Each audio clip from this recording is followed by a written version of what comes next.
There is a city in the middle of the Pacific Ocean that most people have never heard of, and the people who live nearest to it still won't go there after dark. It's built entirely out of stone. Not on land, on top of a coral reef, more than 1,000 kilometers from the nearest continent, made up of roughly 90 artificial islands connected by canals. Surrounded by walls of black volcanic rock stacked with a precision that modern engineers still can't fully explain. The people who built it left no written records. There were no pulleys here. No wheels. No metal tools of any kind. And yet somehow, they moved and stacked hundreds of thousands of tons of stone, some individual pieces weighing as much as 50 tons, into a structure that has survived for nearly 1,000 years. It was called the eighth wonder of the world by the first Europeans who found it, astonished that such a structure could exist in one of the most remote corners of the planet. And then, for most of the last century, the rest of the world simply forgot it existed. This is Nan Madol. And unlike almost every other ancient mystery you've heard of, this one still isn't solved, and almost nobody is talking about it anymore. By the end of this video, you're going to understand exactly why that silence exists, and exactly why it shouldn't. To understand why this city matters, and why it's so strange that it's faded from public conversation, you need to understand exactly how isolated it actually is. Nan Madol sits just off the eastern coast of Pohnpei, one of the 4 states that make up the Federated States of Micronesia, a scattering of islands in the middle of the Pacific Ocean. Thousands of kilometers from Asia, thousands of kilometers from Australia, thousands of kilometers from anywhere. Getting there today still requires flying into Honolulu and then hopping across a chain of remote island airstrips on one of the few scheduled flights that services this route at all. That isolation isn't a modern inconvenience. It's the entire reason this place remains one of the least discussed ancient wonders on Earth.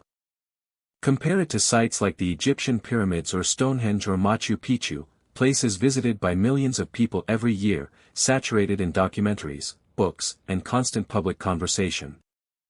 Nan Madol receives a tiny fraction of that attention, not because it's less impressive, but because almost no one outside of serious researchers and a handful of adventurous travelers ever makes it there. And yet, by any objective measure of ancient engineering, it deserves to be discussed just as much as any of those famous sites, arguably more, because unlike most of them, nobody has ever fully explained how it was built. Consider, for a moment, what it actually took for the first Western explorers and researchers to even document this site properly. Unlike Stonehenge, sitting accessible on open English countryside, or the pyramids, rising directly out of desert land connected to a major modern city, Nan Madol required boats, local guides, and a willingness to navigate a shallow, tide-dependent lagoon just to get close enough to measure a single wall. Early documentation efforts, dating back to the late 19th and early 20th centuries, describe researchers working in short windows dictated by tide tables, wading through mangrove roots, and relying entirely on local Pohnpeian knowledge of the canal system to avoid getting stranded. That physical difficulty didn't just slow down tourism. It slowed down the entire body of academic research the rest of the world usually depends on to build public awareness of a site like this. Fewer expeditions meant fewer papers. Fewer papers meant fewer documentaries. And fewer documentaries meant a site with a genuinely unsolved engineering mystery at its center simply never built up the same decades of accumulated public fascination that made places like Stonehenge into household names. Nan Madol is, as far as archaeologists can tell, the only ancient city ever constructed directly on top of a coral reef. The site consists of roughly 90 separate artificial islets, built up out of coral rubble and boulders, then walled and structured with massive columns of basalt, a dense, dark volcanic rock. These islets are separated and connected by a network of tidal canals, which is exactly why early European visitors nicknamed the site the Venice of the Pacific. The scale of construction here is genuinely difficult to grasp. Researchers estimate the total weight of stone used across the site at roughly 750,000 metric tons. Individual basalt columns, long, naturally hexagonal logs of volcanic rock, were quarried from sites several miles away and transported here. Some of them stacked in walls reaching several meters high, with a precision that has puzzled every serious researcher who's studied the site. The most immediate question, the one every archaeologist who visits this site eventually has to confront, is deceptively simple: how? The people who built Nan Madol had no wheels. No pulleys. No metal tools of any kind, not bronze, not iron. This was a civilization working entirely with the materials and technology available on a remote Pacific island roughly 1,000 years ago. And yet they somehow quarried, transported, and precisely stacked stone columns weighing up to 50 tons each, across open water, into structures that have remained standing for centuries. Some researchers propose the columns were floated on rafts, guided across the shallow lagoon by teams of laborers at specific tide levels that would have made the stone effectively weightless in the water. Then levered into position using earthen ramps that have long since eroded away. It's a plausible theory, grounded in known techniques used by other ancient societies working with limited technology. But it's still a theory. No one has definitively proven exactly how this specific site was constructed. Because no written record from the builders themselves has ever been found describing the process. To really appreciate how difficult this problem is, it helps to think through the logistics step by step, the way an engineer would. First, the basalt had to be identified and quarried at its source, several miles from the eventual building site.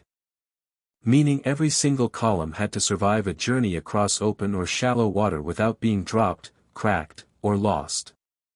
Second, the timing of that journey mattered enormously. Tides in this lagoon swing significantly between high and low water, and researchers believe the builders likely timed their transport efforts to specific tidal windows. Using the rising water to make otherwise immovable stone columns buoyant enough to guide by raft or by float, rather than attempting to drag 50-ton stones by brute force alone. Third, and this is the part that still troubles researchers the most, once a column reached its destination, it had to be lifted out of the water and set precisely into a wall. Often stacked several columns high, without a single crane, pulley, or lever system made of metal. The leading theory involves earthen ramps, built up temporarily beside each wall as it rose, allowing columns to be rolled or dragged into position using nothing but timber. Rope made from natural fiber, and enormous coordinated human labor. Once a wall reached its final height, the ramp would have been removed, leaving no trace behind for modern archaeologists to find, which is exactly why we're still theorizing about construction methods 1,000 years later. Rather than simply pointing to physical evidence of the process. It's an elegant theory. It's also, notably, unproven.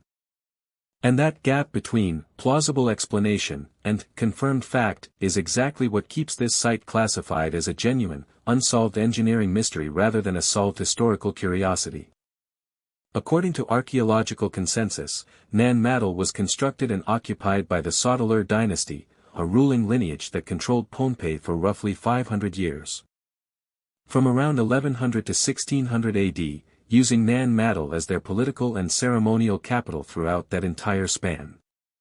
The site appears to have functioned as a combination of royal residence, religious center, and burial ground for the island's ruling elite, a place designed not for the general population to live in, but as the seat of power itself, physically separated from the rest of Pohnpei by open water, canals, and walls that would have made it difficult for anyone without permission to simply wander in. That separation matters.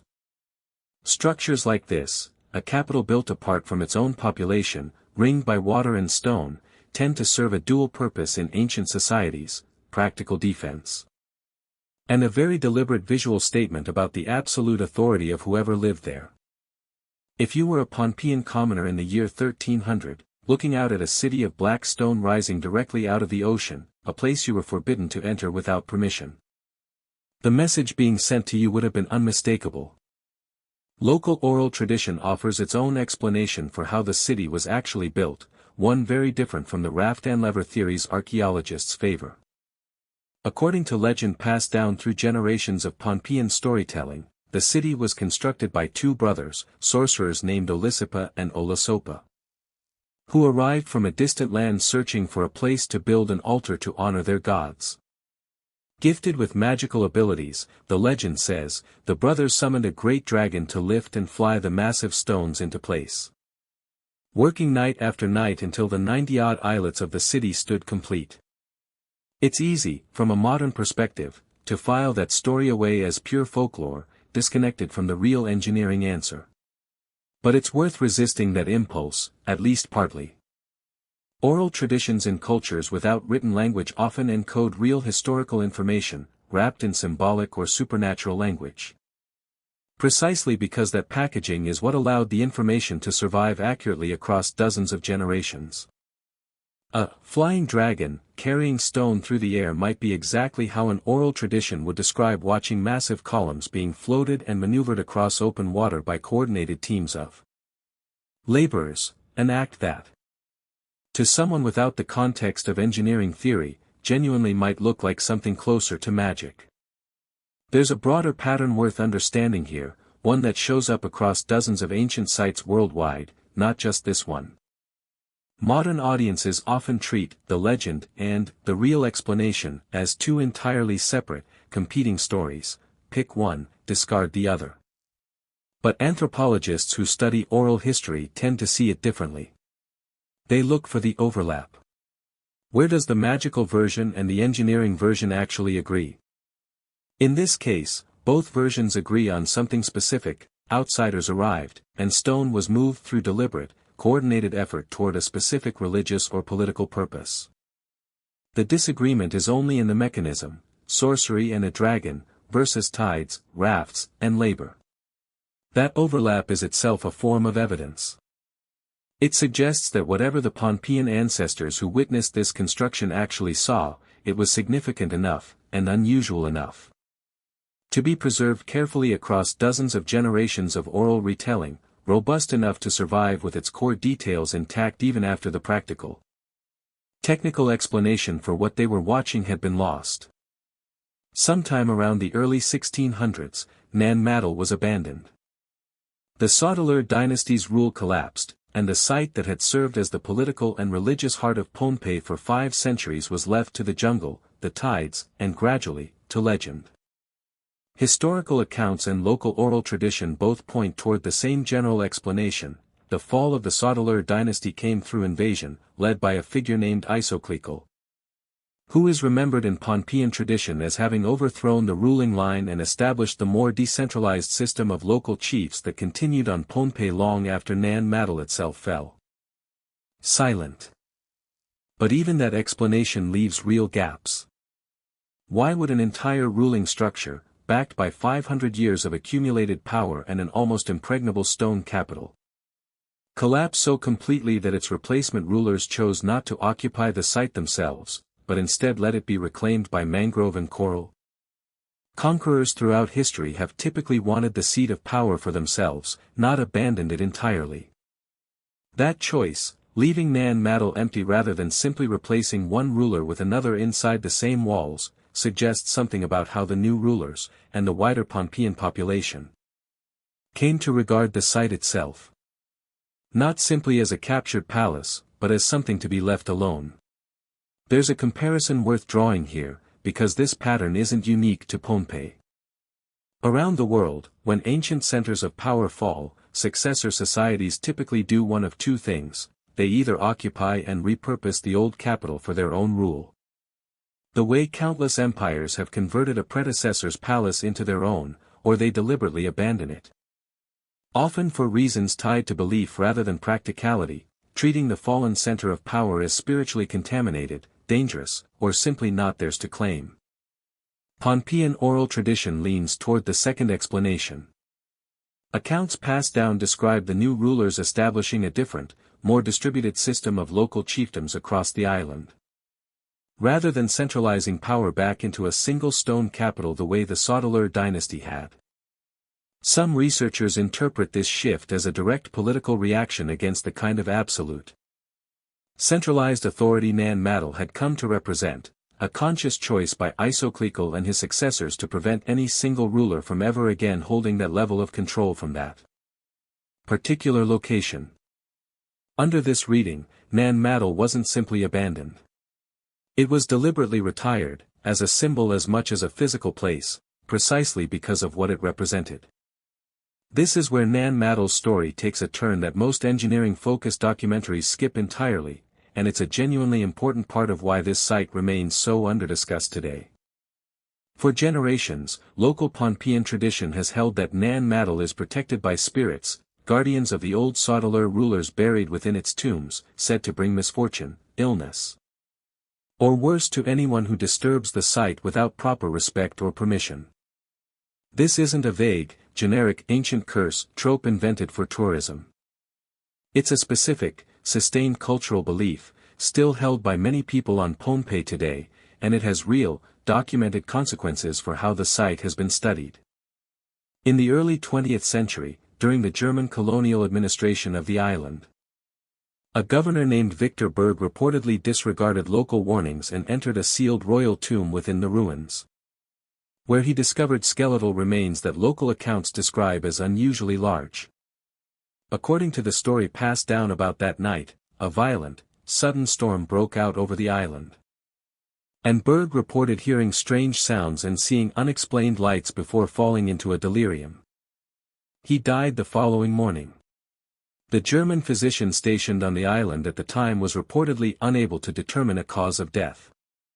Whatever actually happened to Governor Berg, whether it was a genuine coincidence, an illness contracted independently, or something local tradition would explain very differently, the story has functioned, for over a century now, as a powerful deterrent. It's worth noting that Berg wasn't some careless outsider stumbling into danger by accident. As a colonial governor, he would have had direct access to local knowledge, translators, and advisors who almost certainly conveyed the seriousness of the warning before he ever set foot near that tomb. His decision to proceed anyway reflects a broader pattern common to colonial-era administrators throughout this period, a frequent dismissal of indigenous warnings and protocols as superstition, rather than as accumulated practical knowledge about a specific place. Whether or not anything supernatural was genuinely involved in what happened to him afterward, the story has since taken on a second layer of meaning for many Pohnpeians, not just a ghost story, but a memory of what happens when outside authority disregards local knowledge entirely. Even today, archaeologists and researchers working at Nan Madol generally do so with considerable care and local consultation, and many Pohnpeians still avoid the ruins after dark, or avoid certain tombs altogether, regardless of their personal beliefs about the supernatural specifics. That's part of why so little modern excavation has happened here compared to sites of similar historical importance elsewhere in the world. It's not purely a matter of remoteness or funding, though both of those are real factors too. It's also a matter of ongoing respect for a living cultural tradition that treats this site as something considerably more serious than a tourist attraction or an open research subject. This is where a lot of ancient mystery content, honestly, gets it wrong, treating a site like this purely as a puzzle to be solved. An engineering riddle stripped of any of the living meaning it still holds for the people who live nearest to it. Nan Madol isn't an abandoned ruin in the way many ancient sites effectively are, disconnected from any community that still holds direct cultural or spiritual ties to it. Pohnpeian families today can trace their heritage back through generations of oral tradition connected to this exact site. For many of them, questions about how the stones were moved matter far less than questions about respect, about proper protocol, about who has the right to enter which parts of the ruins and under what circumstances. That's a genuinely different relationship to an ancient site than most documentary viewers are used to encountering, and it's worth sitting with rather than rushing past. It's part of why serious modern archaeological work here happens carefully, in consultation with local leadership and traditional authorities, rather than through the kind of unrestricted excavation that's happened at some other famous ancient sites over the past 2 centuries. Here's the question worth sitting with for a moment. Why does a site this significant, genuinely one of the great unexplained engineering achievements in human history, get so little attention compared to sites like Stonehenge, or the Nazca Lines, or the Egyptian pyramids? Part of the answer is pure geography. Nan Madol's extreme remoteness, sitting on an island most people couldn't locate on a map, makes it fundamentally harder to visit, harder to film, and harder for the general public to develop the kind of casual familiarity they have with more accessible wonders. Part of it is a lack of sustained large-scale excavation, driven by the cultural sensitivities we just discussed, along with limited funding for archaeological work in a small, remote nation without the tourism infrastructure or government resources of larger countries. And part of it, frankly, is a pattern that shows up again and again in how the world pays attention to ancient history. Sites connected to European or Mediterranean civilizations tend to receive dramatically more sustained media coverage, museum funding, and public curiosity than comparably significant sites in the Pacific, Africa, or other regions historically underrepresented in Western archaeological attention.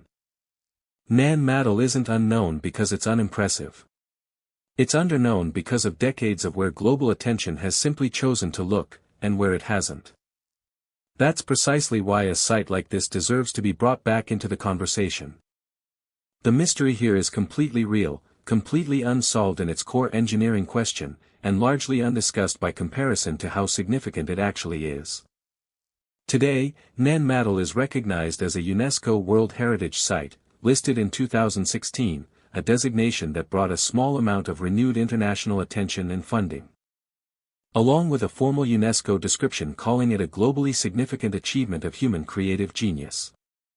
But recognition hasn't solved the underlying mystery, and it hasn't reversed decades of environmental damage. Rising sea levels and coastal erosion are actively threatening the site's basalt structures, some of which are gradually being undermined by water levels the original builders never had to account for. Mangrove growth continues to slowly overtake sections of the ruins that go unmaintained. There is a real, practical urgency underneath the mystery here. Nan Madol isn't simply an unsolved puzzle sitting patiently for future researchers to eventually get around to. It's a fragile, actively eroding site, in one of the most climate-vulnerable regions on the planet, that could lose meaningful sections of its unexplained structure within our lifetimes if serious preservation efforts aren't sustained. Micronesia sits among the regions of the world most immediately exposed to rising sea levels, low-lying coral islands with little natural elevation to buffer against even modest increases in ocean height. For a site like Nan Madol, already constructed at essentially sea level and dependent on a delicate tidal balance for its very foundations, that vulnerability isn't a distant, theoretical concern. Local researchers and preservation groups have already documented increased flooding and structural stress across parts of the ruin complex compared to just a few decades ago. This creates a strange and genuinely urgent tension at the heart of this story. The very same isolation and lack of large-scale intervention that has helped preserve Nan Madol's mystery, keeping it free of the kind of heavy-handed excavation and reconstruction that has altered other famous ancient sites, is now working against it. As the region receives comparatively limited international funding or attention for climate adaptation preservation work relative to more famous, more heavily visited World Heritage sites elsewhere in the world, Nan Madol has survived nearly 1,000 years, through the collapse of the dynasty that built it, through centuries of near-total isolation from the rest of the world, through colonial intrusion, and now through the early effects of a changing climate. And through all of it, the central question at the heart of this place has never been answered: how, exactly, did a Pacific island society with no metal tools, no wheels, and no written records move 750,000 tons of stone into some of the most precise ancient architecture ever discovered on Earth? Until someone finds a definitive answer, Nan Madol remains exactly what it's been for the better part of a century, one of the genuinely great unsolved mysteries of the ancient world. Sitting quietly in the middle of the Pacific, waiting for the rest of the world to remember it exists. There's something fitting, in the end, about how quietly this mystery has waited. No advertising campaign, no blockbuster film franchise built around it, no gift shop selling replica basalt columns. Just a 1,000-year-old question, sitting patiently in shallow water, exactly where it's always been, for anyone willing to make the journey and actually ask it properly. If a place like this, real, physical, still standing, still unexplained, is more compelling to you than another retelling of the same 5 famous ancient sites everyone already knows? Let me know in the comments. I want to know if you'd even heard the name Nan Madol before this video. And if you want more of the ancient world's forgotten, hidden, and genuinely unsolved locations, the ones nobody's making content about anymore, the places history quietly left behind, subscribe. There's another one coming next week.